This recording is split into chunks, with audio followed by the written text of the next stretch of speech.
Our next presenter is Dirk Drieberg, Board of Management with Baseball Ontario, and we are extremely fortunate to have Dirk joining us today to talk about baseball tournaments and how to separate yours. So just a little background on Dirk. Dirk's been involved in youth baseball at the local, affiliate, provincial, and national level for over 20 years. He's currently the president of the City of Vaughan Baseball and Softball Association. He's also the Vice Commissioner for the Rep Council and member of the Board of Management and Executive Committee of Baseball Ontario. He sits on both the coaching operations and championship committees for Baseball Canada and is also an NCCP coach developer and evaluator for Baseball Canada. But as I mentioned, the reason we have Dirk on tonight is his tremendous hosting experience with baseball tournaments, over 25 tournaments a year, including a run of national championships that saw Vaughan host for 10 consecutive years from 2008 to 2018. So Dirk, welcome. Really look forward to learning from you tonight. Hey, Adam, thank you. Glad to be here. Thank you for the opportunity. I'm just going to share my screen right now, and if you could just let me know if everybody can see that, Adam, please. Yes, I can. Awesome. Thanks again, Adam. And again, thank you to Jason, Andre, Adam, and Baseball Canada for this opportunity. I knew I was in trouble when I saw the lineup and I was following Chris Robinson. What a great speech. What a great bit of education and information. I hope everybody took as much out of it as I did. And again, great job, Chris.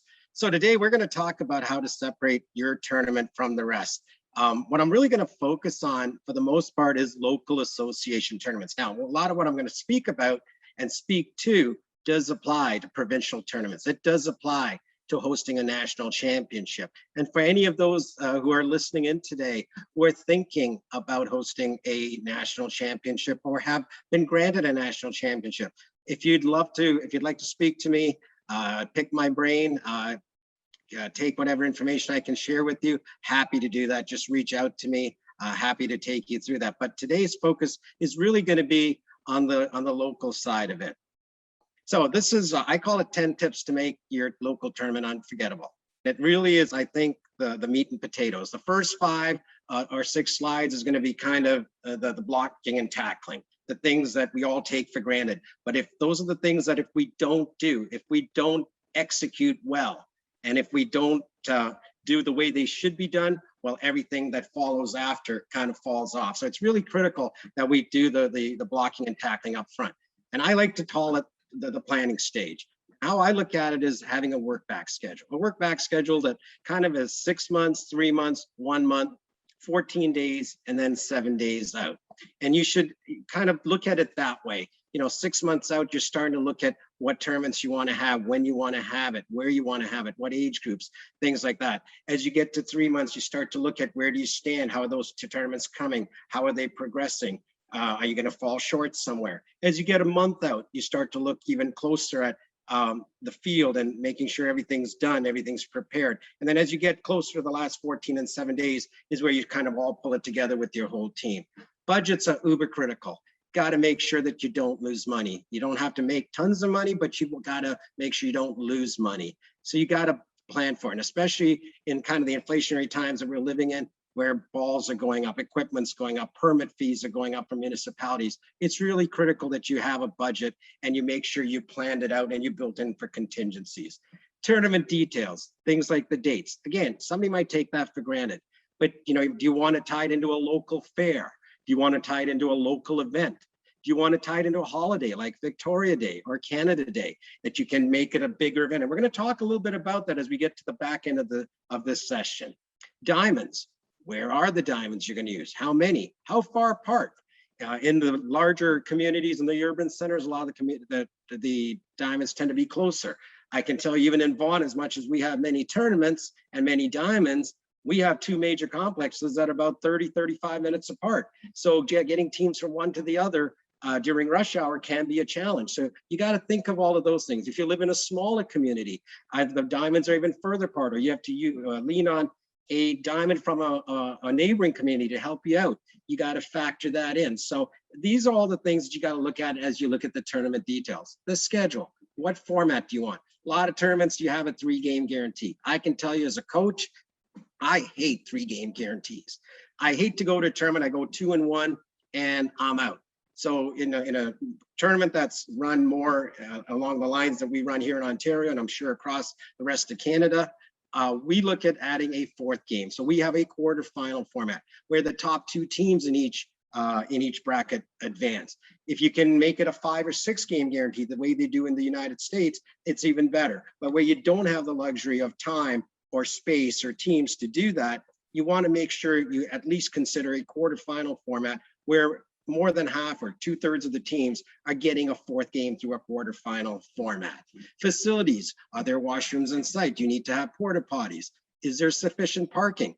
You may look at a parking lot and say, yep, there's lots of parking, but remember, there's games going on and then there's another set of games coming in behind you. Is there enough parking to handle that transition time?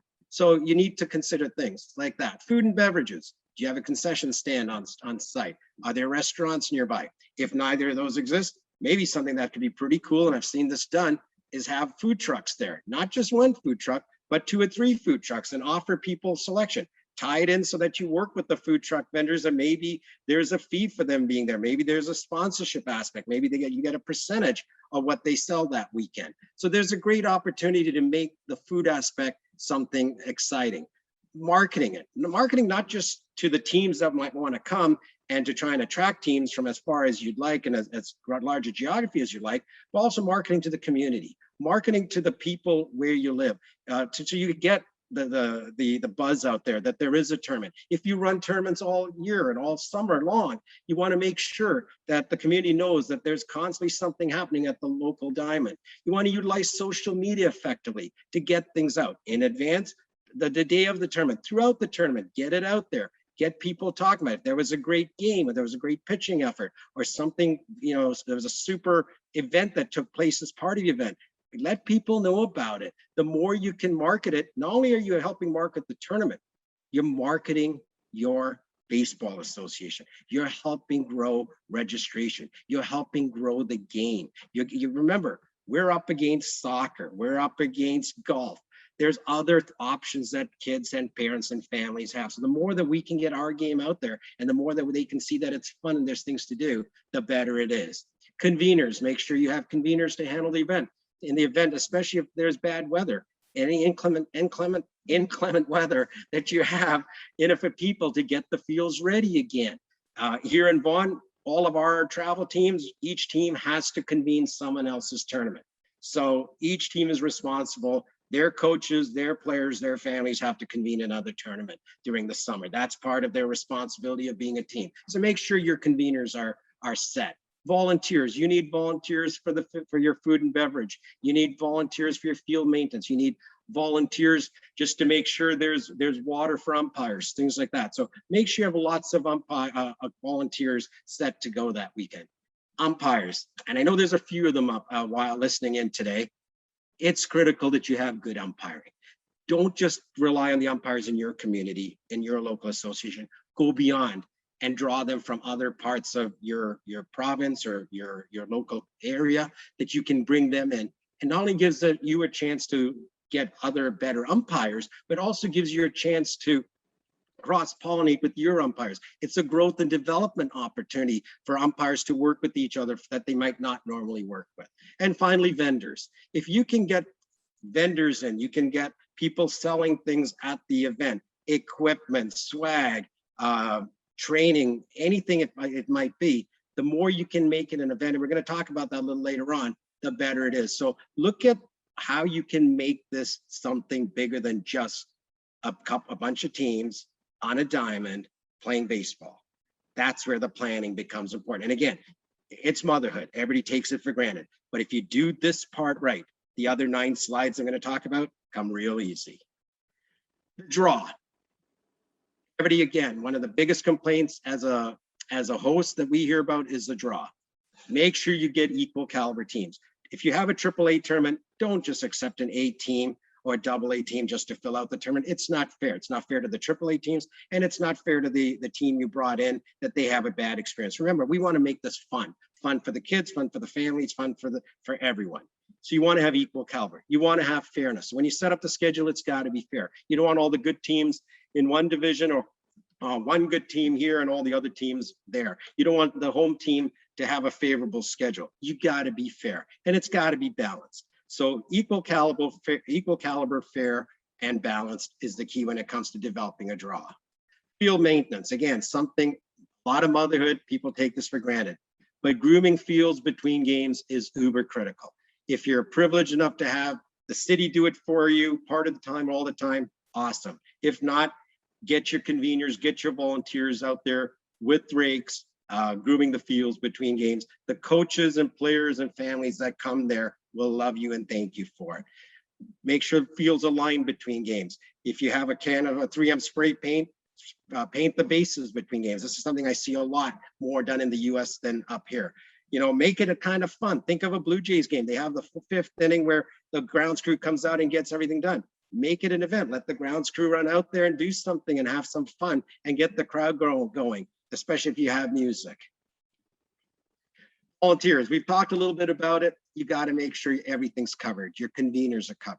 Your concessions are covered. Field maintenance is covered.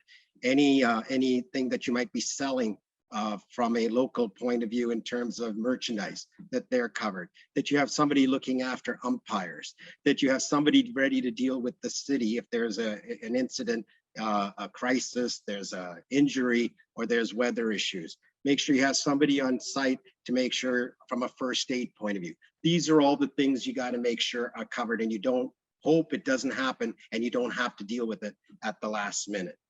Key for all your volunteers, make sure they're friendly and they're helpful. If there's one thing I can leave with you from a volunteer point of view tonight, get everybody to smile.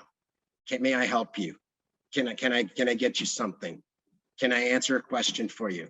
You remember, a lot of these people who've traveled to your tournament have come from an area they're coming to an area they may not be comfortable with. They may have traveled a long way. They may not know where the closest Tim Hortons is or the McDonald's is, or the closest hospital is, things like that. Hopefully they don't have to use a hospital, but make sure that they're always there to help. They're always there doing it with a smile on their face. Communication, again, something we all take for granted. Communicate, communicate, communicate. It's like when you get on a stage, you know, it's the old tell them what you're going to tell them, and tell them what you told them. When it comes to tournaments, communicate at the start, communicate during, and communicate after. It's got to be constant. From the time you start getting information out there about the tournament, make sure that people are aware of what's going on. Make it timely. Make sure coaches have all the information they need as quickly as they need it, and they get it in a timely manner. Make it clear. Don't make it convoluted. Don't make it complex. Make it clear. Think of your audience that you're speaking to. Get confirmation. If there's a confirmation of a playoff game or a change of fields, or there's been inclement weather and you got to change things, make sure you get confirmation. Do not assume. You use all types of communication, email, text, social media. Do as many things as you can, but make it constant, make it timely, make it clear, and make sure you get confirmation. Leverage technology. We live in a real-time world. Everybody has a phone. Everybody lives to get the information as it happens. The kids want to see things as it happens. They don't want to hear the score 6 hours later. So things like schedules, score updates, standings, pitch counts, stream the games if you can.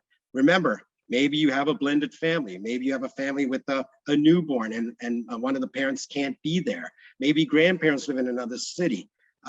Whatever the case may be, the opportunity for them to watch those games, to see their kids, their grandkids, their nieces, their nephews, the kids from their community playing. Maybe your team has traveled to another community, and for your community to be able to see your team play when you're away would be awesome. So think of the opportunity to stream games if you can. Scoring, again, utilize technology. I've highlighted three technology partners that you could use: iScore, Game Changer, or Point Street. And then messaging. Again, leverage technology, use technology.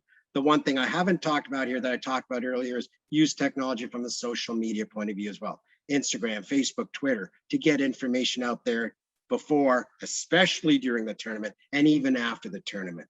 Again, I can't stress this enough. The days of sending something the day before or 6 hours later or 3 days later It doesn't exist anymore. It's got to be real time. It's got to be now. Sponsors and partners. Again, this ties back into the budget and making this financially feasible. There's multiple ways to do it. If you run multiple tournaments all summer, maybe you have a tournament sponsor for all those tournaments. Maybe you have a different sponsor for each individual age group that you have. Maybe your tournament website, you have a sponsor that sponsors that. You maybe an award sponsor. You have a hotel partner, someone that you can drive all your teams to, and you can negotiate with them to give something like a free breakfast, which is huge for families. Not only does it save them money, but it makes it easier for them on the morning of a game to pick up something as they go to the game. A hotel partner can also work in terms of a rebate or a referral fee back to you, or sponsorship fee back to you. A restaurant that you can send people to, and even a tournament headquarters, somewhere where all the teams can go to before a game starts and before the tournament starts and during the tournament, and it's a central place. Awards, huge. You can have player of the game awards, team tournament MVPs, championship game awards, the best hitter, pitcher, and catcher. Have an all-star team. Pick the best tournament MVP for each team. Things like that. Make it fun, make it an event. Which leads us to make an event. Here's a whole bunch of things that you can do that makes it fun. Opening ceremonies. Have a first pitch with local dignitaries. Maybe there's a former MLB player, a former collegiate player in your area. Have a coach's appreciation night. Bring all the coaches together on a Friday night somewhere. Give them a free drink or a free beer. Make sure they drink responsibly, but get them together. Let them talk together. They will really appreciate that. Have a team competition in the middle of your tournament, maybe on a Saturday afternoon at 1 o'clock or on a Saturday evening. If there's a military angle, have a military appreciation and show our appreciation for those who allow us to live free in the great country that we live in. An autograph signing if you have a former MLB player. Charity time, if there's a local hospital going up or there's a local charity that you want to support. Maybe a part of the fees from the tournament can go to that charity. You can run silent auctions and 50-50 draws to help raise money for your local association. Bouncy castles, remember, families come. There's little kids who need to be occupied. If you can have a bouncy castle. Dunk tanks. Which coach, which player on any team, regardless of age, would not want to dunk their coach and would pay for it? Actually, the moms and dads would probably want to do it even more. So have a dunk tank. Fireworks on a Saturday night or a Friday night, especially if it's around Victoria Day or it's around Canada Day. Music is huge. It really adds to the atmosphere. Like I said, I've talked about vendors, equipment vendors, tournament t-shirts. If you can have a local radio station come on and do a remote and do a tie-in, it helps promote the association, it helps promote the tournament, but it helps drive baseball registration, makes baseball more important in the community, and may drive your registration the next year. Photographer on site taking action shots. This is one of the best things we've done in Vaughan, is having a photographer take action shots. Trust me, the parents love it. And finally, if you have a mascot, get him or her out there. They'll love it. Finally, this is key. Make it fun for the players. This is what it's about. It's about the players. It's not about you and I. It's not about the conveners. It's not about the local association. It's not about mom and dad. And it's not about coaches. It's about the players. I talked about a team competition. You can have a home run derby. You can have what's called around the horn, which involves 9 players. And you time it. You can have a base running relay. Hit, run, and throw. You can have a dance off. If you don't think a dance off would be fun, wait for about 30 seconds and I'll show you something. I'll share it with you. In game, announce the starting lineups. Have announce the batter as they come in. Have walk-up music for various players. Put music between the innings. Have a 4th and 5th inning stretch. Umpires. Everybody goes, umpires. How can that make it fun? Well, let me tell you, we run 4-person crews on all our championship games. You know what a 10-year-old or 11-year-old thinks when they see 4 umpires walk out on a field for their game? They think it's so cool. They think they're in the major leagues. So make it fun. And swag. You see a picture of swag there? Have a tournament t-shirt. Have a tournament logo. Something you can sell. Maybe you list all the teams on the back of it. Maybe you just make it generic, but make it fun. Not only does every kid want to buy something, especially if they travel there, but it also helps raise money for you. In the interest of time, I'll cut it short. That's from the Little League World Series. You may have seen videos of collegiate teams, male and female, during rain delays, have dance-offs. If you don't think they're fun, if you don't think they get kids into it and the crowd into it, make it a competition. Obviously, don't do it during rain delay. there's safety issues, but make it part of your competition. Let the kids have fun, let their personality come out. I'll leave you with one final thought that kind of wraps this all up today. You got to plan. You gotta have conveners. You gotta have volunteers. You gotta make it an event. At the end of the day, you want to make it something special for the kids. And again, I'm going to wrap it up with this comment. Make it memorable. Make your tournaments memorable for everyone, but most especially the kids. On behalf of myself, thank you. I know I may have run a couple of minutes over, Adam. If there's any questions, I'm happy to answer it. If not, if anybody wants to reach out to me at any time, please reach out to me through my Baseball Ontario email address, or pick up the phone and call me. I'm happy to help anybody out or explain a little bit more some of the things I spoke about tonight. Awesome. Thanks so much, Dirk. Yeah, we do need to move along, but we certainly encourage everyone to follow up with Dirk. Obviously a tremendous resource for whether you're doing a local tournament, a provincial tournament, a national tournament. This man's done it all. So Dirk, thanks so much for joining us tonight. Great stuff as always, and look forward to you hosting again. Thanks, Adam. Appreciate it. Have a good night. You're welcome. You're welcome.